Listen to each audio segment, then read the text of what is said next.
नमस्कार दोस्तों। आज के इस एक्सप्लेनर में हम एक बेहद दिलचस्प फाइनेंशियल मिस्ट्री को डिकोड करने वाले हैं। हम बात कर रहे हैं भारत पेट्रोलियम कॉर्पोरेशन लिमिटेड यानी बीपीसीएल के Q4 2026 के रिजल्ट्स की। सच कहूं तो इस बार के नंबर्स ने थोड़ा हैरान कर दिया है और इसके अंदर एक बहुत ही बड़ा प्रॉफिट पैराडॉक्स छुपा हुआ है। तो चलिए बिना देरी किए पूरी एनर्जी के साथ समझते हैं कि आखिर इन नंबर्स के पीछे की असली सच्चाई क्या है। तो सीधे मुद्दे पर आते हैं। हमारे सामने आज का सबसे बड़ा रहस्य ये है कि एक ऐसी कंपनी जिसने रेवेन्यू के मामले में मार्केट के एस्टिमेट्स को धो डाला हो, उसका प्रॉफिट अचानक से 56 से 57% तक नीचे कैसे गिर सकता है। ऐसा लग रहा है जैसे किसी ने चलते हुए इंजन का प्लग निकाल दिया हो। आखिर ऐसी कौन सी चीज थी जिसने टॉप लाइन की शानदार ग्रोथ को बॉटम लाइन तक पहुंचने ही नहीं दिया। लेकिन देखिए, कोर नंबर्स में घुसने से पहले एक बड़ा ट्विस्ट देखना जरूरी है। बाकी जितनी भी ऑयल मार्केटिंग कंपनीज हैं, उन सब ने इस क्वार्टर में अपने डिविडेंड्स अनाउंस किए हैं, पर बीपीसीएल उन्होंने मार्केट को एकदम चौंका दिया क्योंकि इस क्वार्टर में कोई डिविडेंड ही अनाउंस नहीं हुआ, जीरो। ये एक बहुत बड़ा हिंट था कि भाई इस बार के नंबर्स में जरूर कुछ अलग होने वाला है। अब जरा टॉप लाइन यानी इनके रेवेन्यू पर नजर डालते हैं। पिछले साल इसी क्वार्टर में रेवेन्यू 1,26,864 करोड़ रुपए था, जो इस क्वार्टर में बढ़कर 1,34,896 करोड़ रुपए हो गया। साल दर साल ये करीब 6 से 7% का एक सॉलिड जंप है। हालांकि पिछले क्वार्टर के मुकाबले 1.5% की हल्की सी गिरावट जरूर है, पर ऑनेस्टली इस सेक्टर में ये बिल्कुल नॉर्मल है। और बस इस फिगर पर एक सेकेंड फोकस कीजिए, 1,34,896 करोड़ रुपए। ये नंबर चीख चीख कर बता रहा है कि बीपीसीएल के ऑपरेशंस का स्केल आखिर कितना मैसिव है। सोचकर देखिए, ऑपरेशन से इतना बड़ा पैसा आना, ये साफ दर्शाता है कि उनका कोर बिजनेस मॉडल आज भी बेहद मजबूत है। इन आंकड़ों की असली पावर तब समझ आती है जब हम इन्हें मार्केट की उम्मीदों से कंपेयर करते हैं। मार्केट एक्सपर्ट्स को लग रहा था कि रेवेन्यू ज्यादा से ज्यादा 1,25,000 करोड़ के आसपास आएगा, लेकिन एक्चुअल नंबर्स ने एस्टीमेट्स को बहुत आराम से बल्कि एक लंबे मार्जिन से पार कर लिया। यानी सेल्स एकदम फर्स्ट क्लास है, वहां कोई परेशानी नहीं दिख रही। अब भाई रेवेन्यू बढ़ा है तो खर्चे भी तो बढ़ेंगे, राइट? पिछले क्वार्टर में एक्सपेंसेस 1,27,279 करोड़ थे और इस बार 1,27,353 करोड़ है। पिछले साल ये 1,21,000 के आसपास थे। अगर ध्यान से देखा जाए तो खर्चों में कोई ऐसी एबनॉर्मल तेजी नहीं आई है जिससे डेंजर बेल बजे। ये कंप्लीटली रेवेन्यू ग्रोथ के साथ लाइन में है। लेकिन अब कहानी में आता है हमारा मेन ट्विस्ट, हमारा सेंट्रल पैराडॉक्स। प्रॉफिट को देखिए, पिछले क्वार्टर में नेट प्रॉफिट था 7,545 करोड़ रुपए, जो इस क्वार्टर में क्रैश होके सीधा 3,191 करोड़ रह गया। क्वार्टर ऑन क्वार्टर ये 56 से 57% की एक भयानक गिरावट है और साल दर साल भी प्रॉफिट करीब 1% गिरा है। और जैसे ये नंबर्स आए, मार्केट में मचल पुचल शुरू हो गई। मार्केट का स्ट्रॉन्ग अनुमान था कि प्रॉफिट कम से कम 4,500 करोड़ तो आएगा ही। आया कितना? सिर्फ 3,191 करोड़।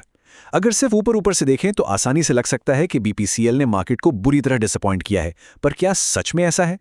आखिर इतना जबरदस्त रेवेन्यू होने के बाद भी प्रॉफिट ऐसे गोते क्यों खा गया? इसका एक लौता कल्प्रिट है एक्सेप्शनल आइटम्स। अब ये क्या होता है? ये ऐसे बड़े और अचानक आने वाले फाइनेंशियल चार्जेस होते हैं जो कंपनी के डे टू डे बिजनेस का हिस्सा बिल्कुल नहीं होते। ये बस बैलेंस शीट पर एक ऐसी बाउंसर की तरह आती हैं जो किसी भी क्वार्टर के प्रॉफिट को पूरी तरह हिला सकते हैं। और इस बार बीपीसीएल के साथ एग्जैक्ट यही हुआ है। इस क्वार्टर में कंपनी को इन्हीं एक्सेप्शनल आइटम्स के नाम पर 4,349 करोड़ रुपए का एक मैसिव वन टाइम नुकसान झेलना पड़ा। ये कोई छोटा मोटा झटका नहीं था और इसी अकेली चीज ने पूरे नेट प्रॉफिट को नीचे की तरफ खींच लिया, जिसकी वजह से प्रॉफिट एस्टिमेट्स बिल्कुल हिल गए। लेकिन थोड़ा ठहरिए, अगर हम इस 4,349 करोड़ के अचानक वाले नुकसान को पिक्चर से पूरी तरह बाहर निकाल दें तो क्या होगा? मैजिक!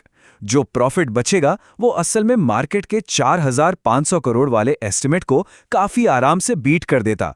यानी जो इनका मुख्य धंधा है वो अभी भी बिल्कुल सॉलिड ट्रैक पर है।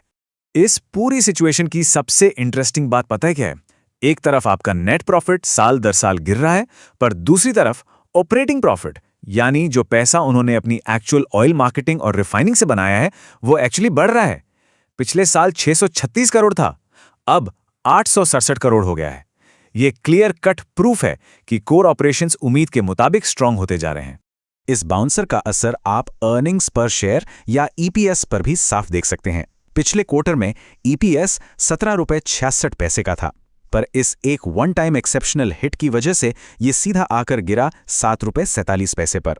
ये क्लियरली बताता है कि उस अचानक वाले नुकसान ने शेयर होल्डर वैल्यू दिखाने वाले नंबर्स को कितना डीपली इंपैक्ट किया है। मार्जिन्स को देखकर तो सारी कंफ्यूजन ही दूर हो जाती है। ध्यान दीजिए, नेट मार्जिन साल दर साल 2.53% से गिरकर 2.37% हो गया, पर वही दूसरी तरफ ऑपरेटिंग मार्जिन्स 4.13% से बढ़कर 5.59% पर पहुंच गया।